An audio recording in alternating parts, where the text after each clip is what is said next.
இலங்கையின் புதிய அதிபராக அனுரகுமார திஸநாயக்க பதவியேற்றதைத் தொடர்ந்து இதுவரை அரசியல்வாதிகள், அதிகாரிகள் முறைகேடாக பயன்படுத்தி வந்த நூற்றுக்கணக்கான கார்கள் ஜனாதிபதி மாளிகையின் முன்பு ஒப்படைக்கப்பட்டுள்ளது. கடந்த ஆட்சி, அதற்கு முந்தைய ஆட்சி என பல ஆண்டுகளாக அரசின் வாகனங்களை பயன்படுத்தி வந்தவர்கள் தற்போது வாகனங்களை ஒப்படைத்திருப்பது மக்கள் மத்தியில் பேசுபொருளாகி இருக்கிறது. மக்கள் சுற்றுலா தலங்களுக்கு செல்வது போல கார்களை வந்து பார்வையிட்டும் செல்கின்றனர். அனுரவின் அதிரடி ஆட்டம் ஆரம்பமாகிவிட்டது என கொக்கரிக்கிறார்கள் அவரின் ஆதரவாளர்கள். என்ன நடக்கிறது? விரிவாக பார்ப்போம்.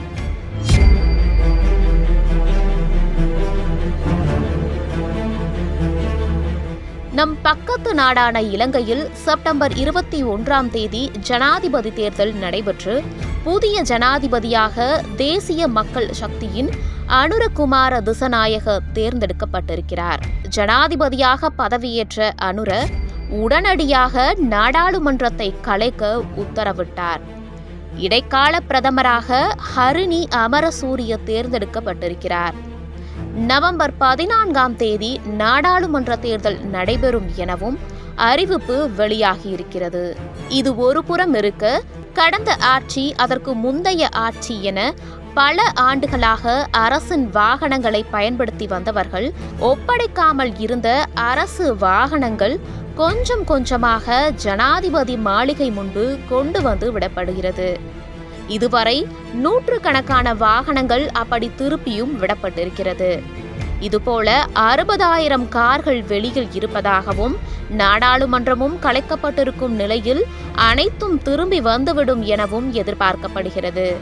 இது குறித்து பேசும் சிலர், இலங்கையில் கடந்த ஆட்சி மற்றும் அதற்கு முந்தைய ஆட்சியில் அமைச்சர்களாக இருந்தவர்கள், அவர்களின் செயலாளர்கள் என பலர் பயன்படுத்திய கார்களை திருப்பி ஒப்படைக்கவே இல்லை.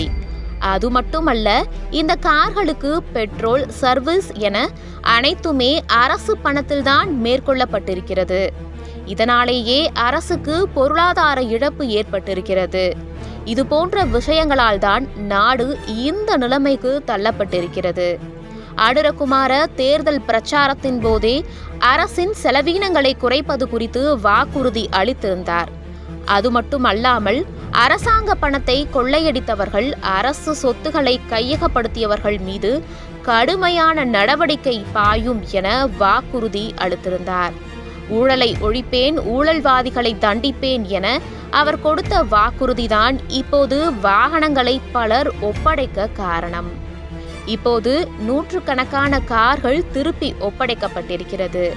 ஆனால் இதுபோல 60,000 வாகனங்கள் ஒப்படைக்காமல் இருக்கின்றன என்கிறார்கள். ஜேவிபி கட்சியின் உறுப்பினர் சமரசிங்கே இது குறித்து பேசும்போது, யார் இந்த வாகனங்களை கைவிட்டவர்கள், யார் அதிகாரத்தின் பேரில் அவற்றை பயன்படுத்தினார்கள் என்பது குறித்து நாங்கள் விசாரணையை தொடங்கியுள்ளோம் என குறிப்பிட்டுள்ளார்.